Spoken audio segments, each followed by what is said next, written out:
The stars looked different when you could actually reach them. Captain Doyen Kim stood on the bridge of the Dauntless, watching the strange purple nebula twist and dance outside the viewscreen.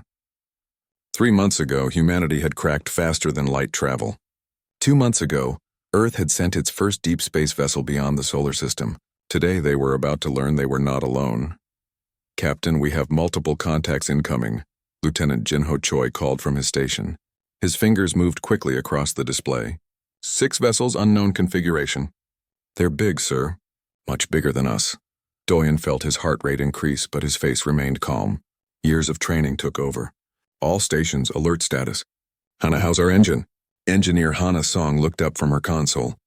"Ready to run if we need to, Captain. But those ships just cut off our escape route. They're surrounding us." Dr. Yuna Park moved closer to the main screen, her eyes wide with wonder and fear. "This is it. First contact. Everyone stay calm. We represent all of humanity right now." The alien ships were massive, at least 5 times the size of the Dauntless. Their hulls were covered in scales that seemed to shift colors. Doyen had never seen anything like them. A communication signal came through, and after a moment of static, a face appeared on the screen. It was reptilian, with yellow eyes and a crest of spines along its head. The creature studied them with what looked like curiosity mixed with contempt. When it spoke, the translation software struggled for a moment before converting the sounds into words. "Primitive vessel. You have entered Valorian space without authorization. You will follow us to Assembly Station Omicron for processing. Any resistance will result in your destruction." Doyen exchanged glances with Yuna. She nodded slightly, encouraging him to be diplomatic. "This is Captain Doyen Kim of Earth Vessel Dauntless. We come in peace and mean no intrusion. We were unaware of any territorial boundaries." The alien's eyes narrowed. "Earth. Yes, we know of your world. Category 7 species. You should not have left your star system yet, but you are here now. Follow or die." The screen went black. Jinho turned to Doyen with anger in his eyes. "Captain, they're treating us like children." We should follow them," Doyen interrupted firmly. "We're one ship in unknown space. We learn first, then we decide how to respond." The journey to Assembly Station Omicron took 6 hours. During that time, Yuna worked frantically to gather information from the Valorian transmissions they could intercept. What she discovered was not encouraging. "Captain, I've been analyzing their broadcasts," she said quietly in his ready room. "The galaxy has been spacefaring for thousands of years. There's some kind of galactic assembly with hundreds of species, and Doyen, they have a ranking system. Species are categorized by their combat ability, technology, and territory." "Where do humans rank?" Doyen asked, though he suspected he knew the answer. "Category 7, near the bottom. Most of the species in the galaxy evolved on low-gravity worlds with peaceful environments. They're not built for fighting." "We are." Doyen understood immediately. Earth was heavy. Its gravity crushed down on everything. Its history was written in blood and survival. Humanity had climbed to the top of a hostile food chain through intelligence and relentlessness. But out here, did any of that matter? Assembly Station Omicron was enormous. It floated in space like a small moon, covered in lights and docking ports. Thousands of ships of different designs moved around it like insects around a hive. The Dauntless was guided to a small docking bay, and Doyen assembled his team. "Jinho, Yuna, Hana, you're with me. Everyone else stays on the ship and keeps the engines warm. If this goes wrong, I want you ready to leave fast." The station's interior was breathtaking. Aliens of every shape and size moved through wide corridors. Some flew, some crawled, some walked on multiple legs. Doyen and his team drew stares. Many aliens stopped to point at them. Some laughed. They were escorted to a large chamber where dozens of alien officials sat in raised seats. At the center was an older alien with gray scales and tired eyes. He looked at the humans with something like pity. "Humans of Earth," he began, "I am Ambassador Krell. The Galactic Assembly acknowledges your arrival to the greater community. However, you have violated several protocols. Your species was under observation and was not cleared for interstellar travel." "We didn't know we needed permission," Doyen said carefully. "We mean no harm. We simply want to explore and learn." "Your intentions are irrelevant," another alien spoke, this one insectoid with 4 arms. "You are weak. Your technology is primitive. The Assembly grants you a preservation zone around your home star. You may not leave it without authorization. This is for your own protection." Yuna stepped forward. "Protection from what?" "We've harmed no one." "From us." the insectoid said with what might have been a smile. From species that would conquer you before you even understood what was happening. The galaxy is not kind to the weak. Doyun felt anger building in his chest, but he forced it down. We request time to present our case. Earth deserves more than a cage. Denied, the gray-scaled ambassador said. The decision is final. Return to your world and be grateful you're allowed to exist. That evening, the assembly held a reception. It was supposedly to welcome humanity, but Doyun could see it was more like a show. Aliens came to look at the primitive species and make jokes. Jinho's jaw was tight with anger. Hana looked uncomfortable. Yuna tried to engage in conversations, but most aliens dismissed her quickly. Then a large Thorian warrior approached them. He was over 7 feet tall, with 4 arms and an exoskeleton that looked like armor. He had clearly been drinking something that made his movements unsteady. Humans, he said loudly, drawing attention. I hear your world is heavy, that you are strong for such small creatures. I challenge you to an honor duel. Show us what Earth produces. The chamber went quiet. Hundreds of eyes turned to watch. Doyun was about to decline when Jinho stepped forward. I accept, the young lieutenant said. Jinho, no, Doyun started, but Yuna put a hand on his arm. Let him, she whispered. They need to see. The duel was brief and brutal. The Thorian was larger and had more arms, but Jinho was faster. He dodged strikes that would have crushed his bones, used his smaller size to get inside the alien's reach, and fought with a ferocity that shocked the watching crowd. When he swept the Thorian's legs and put him on the ground, the chamber erupted in surprised chatter. Jinho helped the Thorian up. The warrior looked at him with new respect. You fight well, human. Perhaps your species has value after all. That night, as they returned to their ship, Ambassador Krell approached Doyun privately. His expression was serious. Captain Kim, your species evolved on what we call a death world. High-gravity predators, disease, environmental extremes. You survived all of it. Most species in the galaxy cannot comprehend what that means. But you will learn soon enough.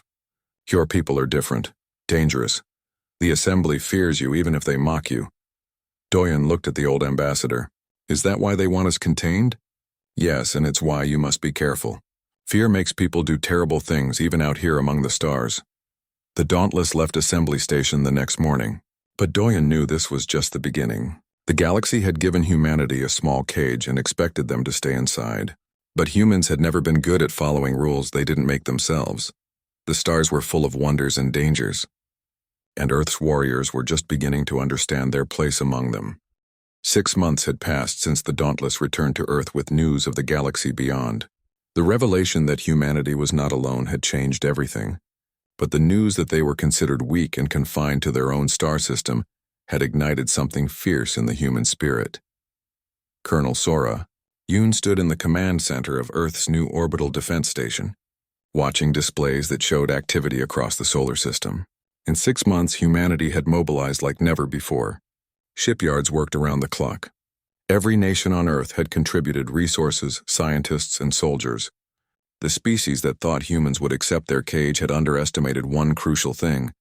Humans hated being told what they couldn't do. Colonel, we have another delegation from the Kalter Syndicate requesting a meeting, her aide informed her. Sora smiled slightly. The Kaltor were merchants interested only in profit. They had been the first aliens to approach Earth privately, seeing opportunity where others saw only primitives.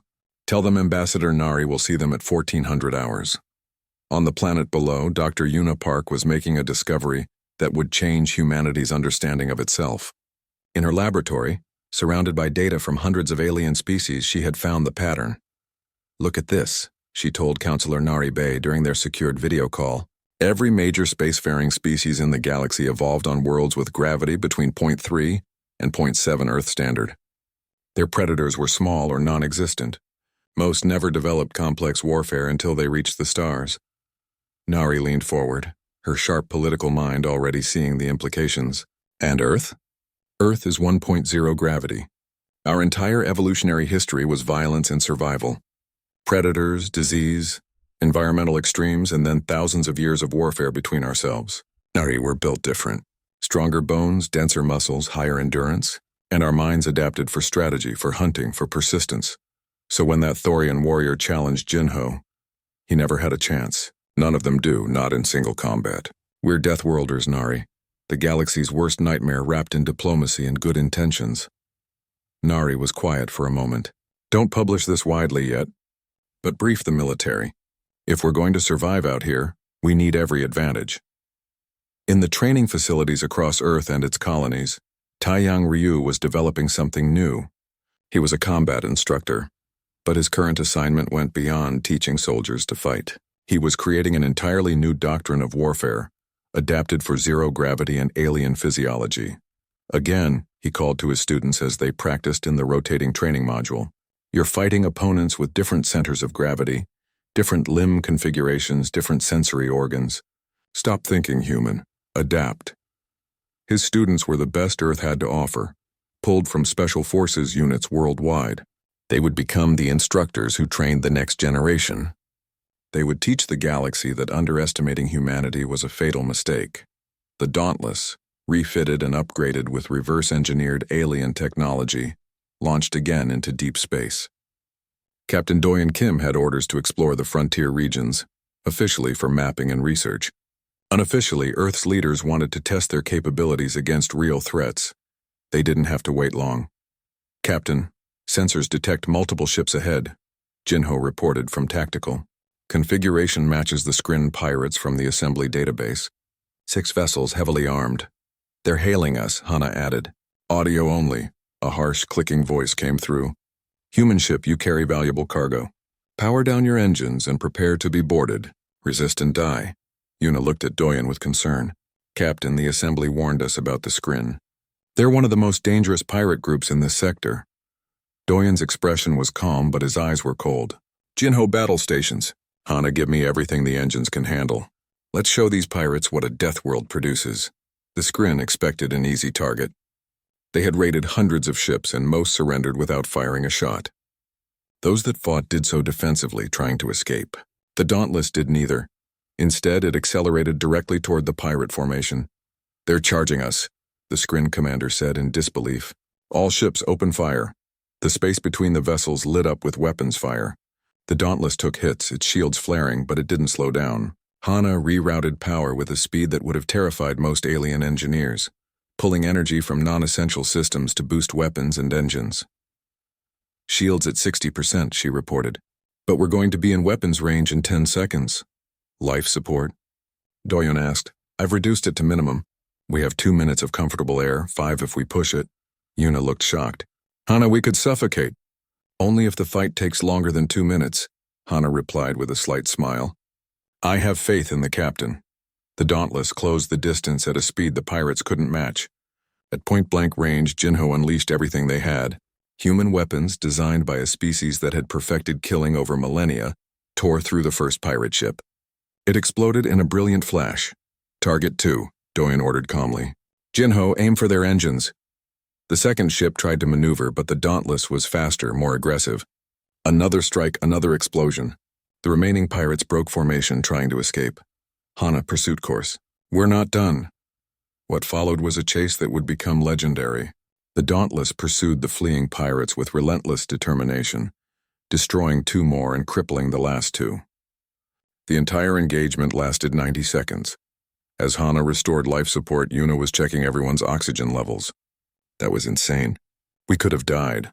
But we didn't, Jinho said, his voice filled with excitement. Did you see how they scattered? They weren't prepared for anyone to fight back like that. Word of the battle spread quickly. The Galactic Assembly's monitoring stations had tracked the entire engagement. Within days, footage was being analyzed by military experts across hundreds of worlds. Impossible, one Valorian commander said, watching the replay. They reduce life support during combat. Who does that? Humans, his aide replied quietly. Apparently they can hold their breath for extended periods, and they're willing to risk suffocation for tactical advantage. The phrase spread through the galaxy's military channels. Humans can hold their breath. It became shorthand for humanity's willingness to accept risks that other species found unthinkable. The Kelter Syndicate sent a new offer to Earth, this time much more generous. They wanted human soldiers as mercenaries.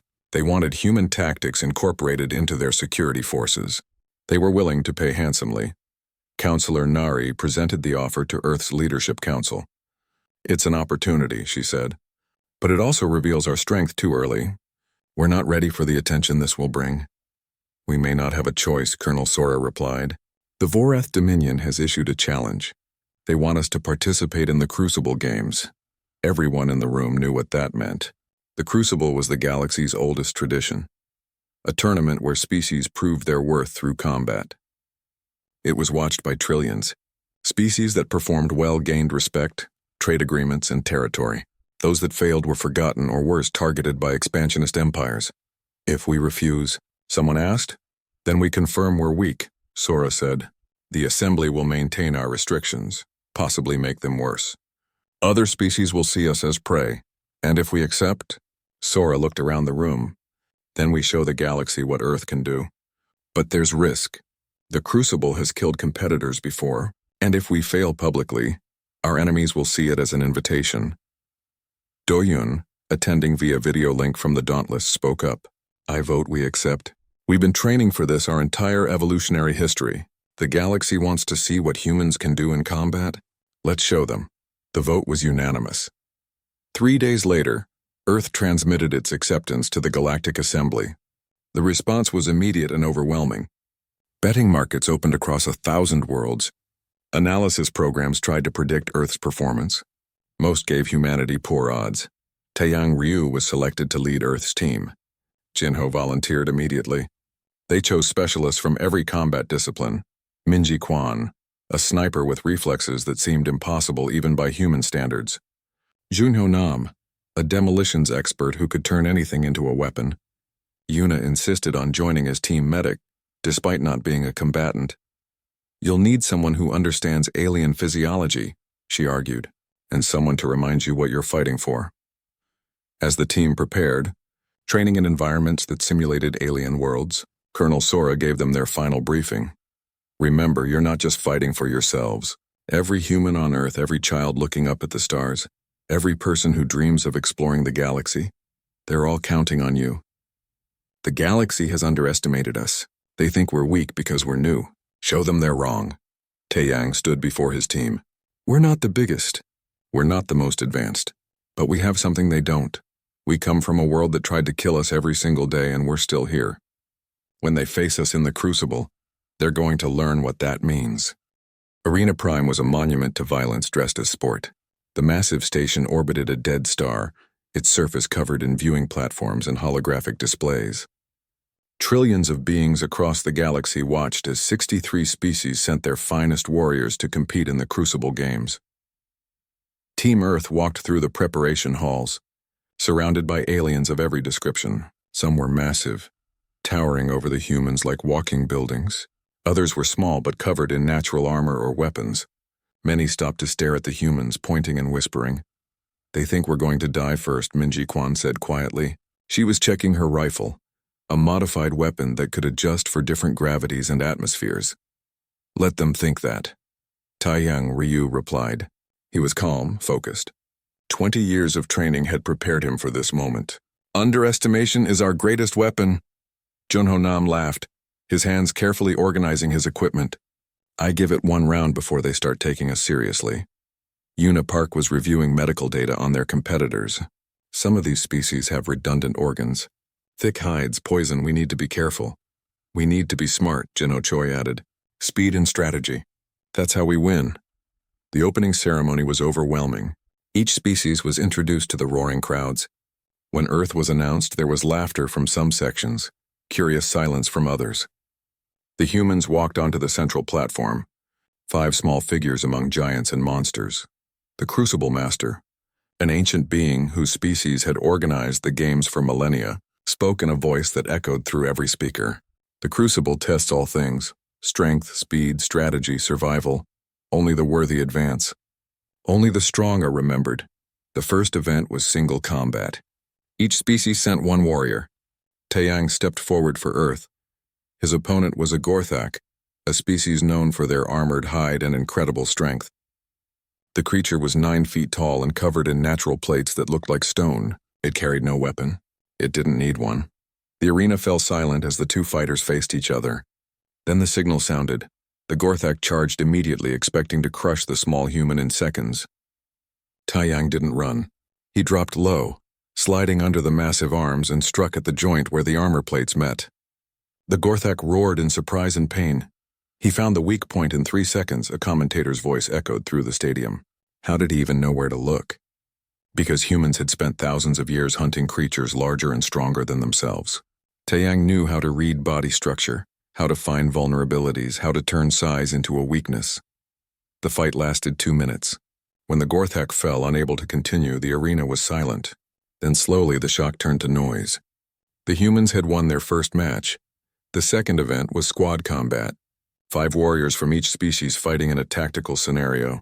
20 species competed at once in a massive urban environment filled with obstacles and hazards.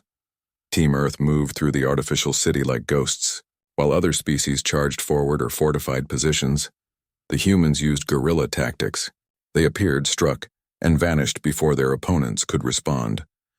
Minji found a high position and began providing cover fire. Her shots were precise, taking out competitors from distances they didn't think possible. Other species had ranged weapons, but none had the patience or skill that humans had developed over centuries of warfare. Contact left, Jinho whispered through their communication system. A team of Valorians was moving through a corridor below them. Junho, can you seal them in? Give me 30 seconds, the demolitions expert replied. He moved silently, placing charges at structural points. When they detonated, the corridor collapsed, trapping the Valorians without killing them. The Crucible had rules about unnecessary death. The team from the Thorian Empire tried to ambush them, using their forearms and greater strength. They had clearly studied Jinho's duel from the assembly station. But one warrior was different from a coordinated team. Taeyang led the response. The humans moved as one unit, each person covering angles and supporting others. They used the environment, collapsing walls, creating smoke, forcing the Thorians into positions where their size became a disadvantage.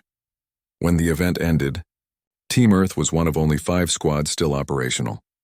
The others were veteran species who had competed in the Crucible multiple times. That the humans had advanced surprised everyone.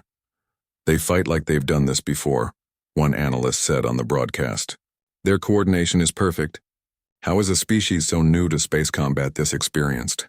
Because they've been fighting each other for thousands of years, another replied. Look at their history. Warfare is written into their DNA. The survival event was designed to be the ultimate test. Each team was placed on a simulated death world with hostile wildlife, extreme weather, and limited resources. Most species struggled immediately. The environment was deliberately harsh, meant to push competitors beyond their limits. Team Earth looked around at the toxic jungle and acidic rain, then started laughing. This is like camping, Junho said, already identifying edible plants and safe water sources. Remember that training exercise in the Amazon? This is easier. They built shelter in an hour, found food in 2. While other species huddled in basic protection, suffering from the environment, the humans thrived. They set traps for the aggressive wildlife, used the plants to create medicine, even found ways to collect the acidic rain and neutralize it for drinking water. Yuna was in her element, identifying which alien plants were safe and which were deadly. Her knowledge of biology gave them advantages other teams lacked. On the second day, another team tried to raid their camp. The Skrin, seeking revenge for their earlier defeat by the Dauntless, attacked at night. They expected to find the humans weak and unprepared. Instead, they triggered perimeter alarms Junho had set up. Minji took out their leader with a single shot from her position in the trees. The remaining Skrin fled when they realized the humans had turned the entire area around their camp into a defensive zone. They're not surviving, a commentator said in awe. They're dominating. On a death world simulation designed to be nearly impossible. It's not a death world to them, someone else replied. It's home. When the event ended, Team Earth had the highest score. They had thrived where others merely survived. The final event before the championship was strategic warfare. Teams had to capture and hold objectives while defending against multiple opponents. It required planning, resource management, and tactical thinking. This was where many expected humanity to fail. Strategy required experience, and humans were newcomers.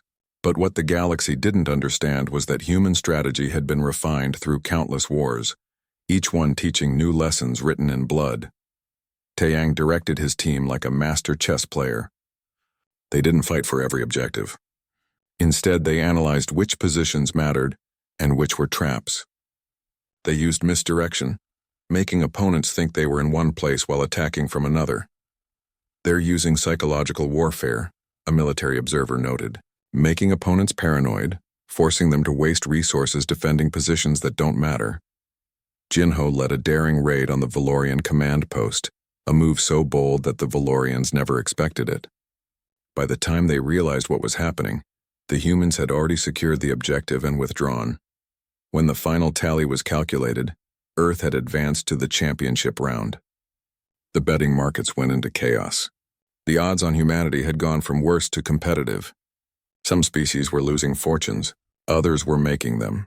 The championship was single combat between the top warriors.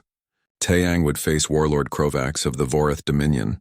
Krovax was a legend, 7 feet tall, covered in powered armor that enhanced his already formidable strength. He had never lost in the Crucible. He had never lost anywhere. His species had conquered 14 star systems through military might. The arena was packed beyond capacity. Beings from across the galaxy watched as the human and the warlord faced each other. "You are brave, human," Krovax said. His voice was deep, resonating through his armor. "But bravery without strength is just a quick death." Taeyang bowed slightly.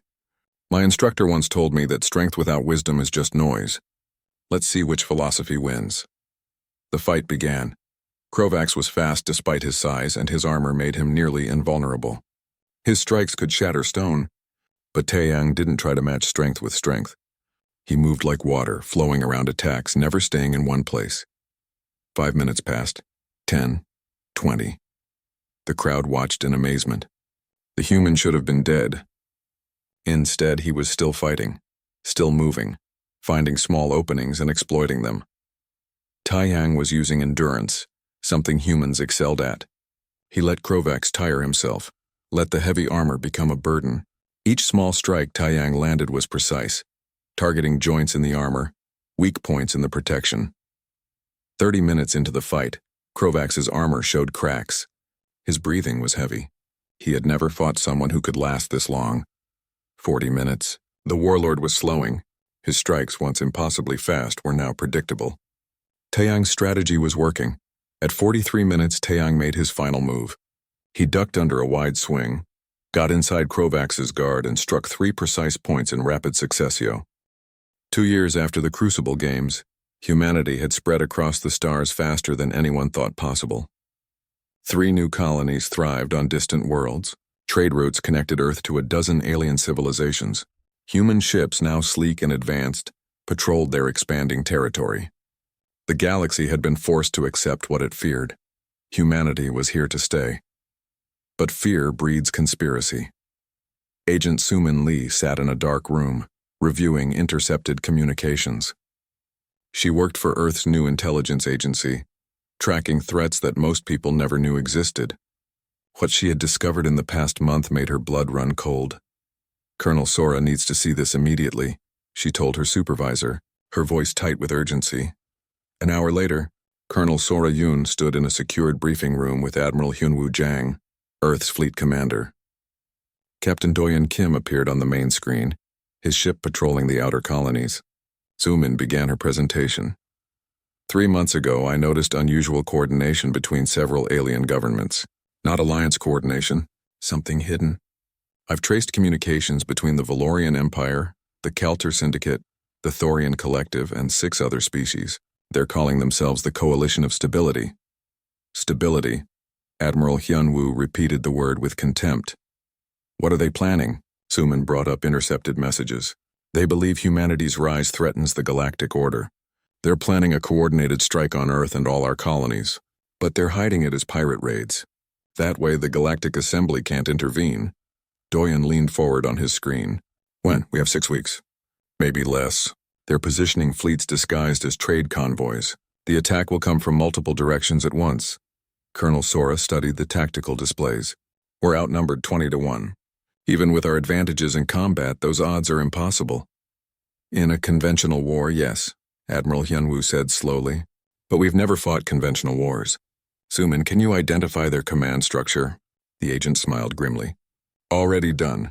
They have a central coordination hub on a station in neutral space. If we can take it out, their attack will fall apart. Over the next weeks, Earth mobilized in secret. Ships were repositioned. Colonies were fortified, and a small team of specialists, including Agent Suman, began planning an impossible mission. The colony of New Busan received special attention. Intelligence suggested it would be the first target, meant to be an easy victory to demoralize humanity. Colonel Sora traveled there personally to oversee defenses. They expect a normal colony, she told the defenders. Soft targets, civilians, maybe a small security force. Let's show them what a human defensive position looks like. Engineers worked around the clock. Beneath New Busan streets, they dug tunnel networks. Every building became a potential fighting position. Civilians trained alongside soldiers. Supply caches were hidden throughout the city. If the coalition wanted New Busan, they would pay for every meter in blood. Meanwhile, engineer Hanasong led a team of scientists in Earth's secret shipyards. They were perfecting something revolutionary. The Ghost Drive works, she announced at a classified briefing. We can mask our ships from almost all sensor types. They'll know we're coming only when we start shooting. How many ships can be equipped? Admiral Hyunwoo asked. 15 are ready now. Another 30 in 2 weeks. Make it 25 in 2 weeks. We need every advantage we can get. The coalition strike came on a cold Tuesday morning. New Busan sensors detected the incoming fleet. Over 100 ships heavily armed. The colonists went to their prepared positions. Colonel Sora gave a short broadcast to her troops. Today the galaxy learns another lesson about humanity. We don't just survive. We win. The coalition expected to overwhelm the colony in hours. They found something else entirely. Their first wave landed troops who immediately came under fire from unexpected angles. Buildings they thought were empty contained armed defenders. Streets they thought were clear had been trapped. The urban warfare humans had perfected over centuries became a nightmare for the attackers. Corporal Minji Kwan, the sniper from the Crucible games, held a critical intersection. For 6 hours straight, she kept coalition forces from advancing. Every shot counted. Every target fell. Her position was surrounded, cut off from support, but she held. The Sentinel of New Busan, soldiers began calling her. The name spread through the human forces, giving them hope. Underground, teams of defenders used the tunnel networks to appear behind enemy lines, attack, and vanish. The coalition had superior numbers but found themselves fighting an enemy that was everywhere and nowhere. Above the planet, the space battle was equally fierce. Coalition ships bombarded defensive positions, but Admiral Hyunwoo's fleet used the Ghost Drive to devastating effect. Human ships appeared from nowhere, struck command vessels, and disappeared before the coalition could respond. They're using stealth technology we can't detect, a coalition commander reported in panic. Our formation is breaking apart. We can't coordinate defenses. After 3 days of brutal fighting, the coalition forces withdrew from New Busan. They had lost 40 ships and thousands of troops. The colony stood intact. The message was clear. Humanity would not be an easy victim, but New Busan was only one target. Coalition forces struck at Earth's mining operations, its trade routes, its communication stations. Each attack was beaten back, but at cost. Human casualties mounted. Ships were lost. The war was grinding both sides down. Agent Suman knew they needed to end this quickly. She assembled a strike team for the most dangerous mission yet, infiltrating the coalition command station and exposing their conspiracy to the galaxy. The team included Lieutenant Jinho, Sergeant Junho, and 10 other specialists. They used a captured coalition transport to sneak onto the station disguised as prisoners of war. It was a desperate plan with minimal chance of success. If we die making the galaxy see the truth, Suman told her team. That has to be enough. The infiltration went wrong almost immediately. A sensor glitch exposed their ship. Guards waited at the docking bay. The firefight that followed was brutal and chaotic. Junho used his demolitions expertise to blast through barriers while Jinho led the combat team deeper into the station. They fought through corridors filled with coalition soldiers. Suman reached the communication hub and began uploading evidence to open channels. Messages, planning documents, orders for the attack. Everything that proved this was a coordinated conspiracy. Transmission in progress, she said. 30 seconds. They're cutting through the door, Junho warned. He was setting his last charges. We won't have 30 seconds. Then buy me time, Suman replied. The team made their stand. Outnumbered 10-1, they held the corridor through sheer determination and superior training. When Junho's charges detonated, it sealed the entrance but also cut off their escape route. Transmission complete, Suman announced. The whole galaxy just saw what the Coalition tried to do. Admiral Hyunwoo's fleet arrived at the station 20 minutes later. The Coalition forces, now exposed and disgraced, surrendered. The strike team was rescued, wounded but alive. The evidence Suman broadcast could not be ignored. The Galactic Assembly convened emergency sessions. Species that had secretly supported the Coalition now scrambled to deny involvement. Those that had been neutral spoke out against the conspiracy. Captain Doyon was called to testify before the Assembly. He stood in the same chamber where humans had once been mocked and confined. The Coalition claimed they acted for stability, he said. But stability built on the oppression of others is just tyranny with better public relations. Humanity will not accept a galaxy where might makes right and fear justifies genocide. We will fight for our place here. And if necessary, we will fight for the right of all species to exist without fear. The Assembly issued formal condemnations. The Coalition of Stability collapsed in political chaos. Several governments fell. But the damage was done. The galaxy had seen humanity's military capabilities fully unleashed. Some species looked at humans with new respect. Others looked at them with terror. Then an unexpected message arrived. The Vorath Dominion, the galaxy's most powerful military empire, requested a private meeting with Earth's leadership. Warlord Krovax himself came to Earth. He stood in the United Nations building, surrounded by human leaders, and spoke bluntly. The Coalition feared your strength and tried to destroy you. They failed because they fought like fools. They should have studied you, learned from you, allied with you. The Vorath do not make such mistakes. Are you threatening us? Admiral Hyunwoo asked coldly. No, I'm offering alliance, not friendship. Your species is too different from ours for that. But respect. Partnership. The galaxy is changing and the old powers must change with it or be swept aside. Counselor Nari looked at the massive warlord. And what does the Vorath Dominion gain from this? Your tactics, your training methods, your way of thinking about warfare. And in exchange, we offer our protection, our technology, our position in the galactic hierarchy. Together we can reshape the balance of power. The decision took weeks of debate. Many humans didn't trust the Vorath. But eventually, pragmatism won. An alliance was signed. Not between friends, but between warriors who recognized each other's strength. 5 years after the Shadow War, Fleet Admiral Doyon Kim walked through the halls of the New Earth Embassy on Assembly Station. Much had changed. Human ships patrolled trade routes across dozens of sectors. Human advisors trained alien military forces. Human culture had spread to 1,000 worlds. The species that once mocked humanity now studied its history, its philosophy, its art of war. But Doyon felt uneasy. Something was wrong at the edges of known space. Dr. Yuna Park, now Earth's ambassador to the Galactic Assembly, met him in her office.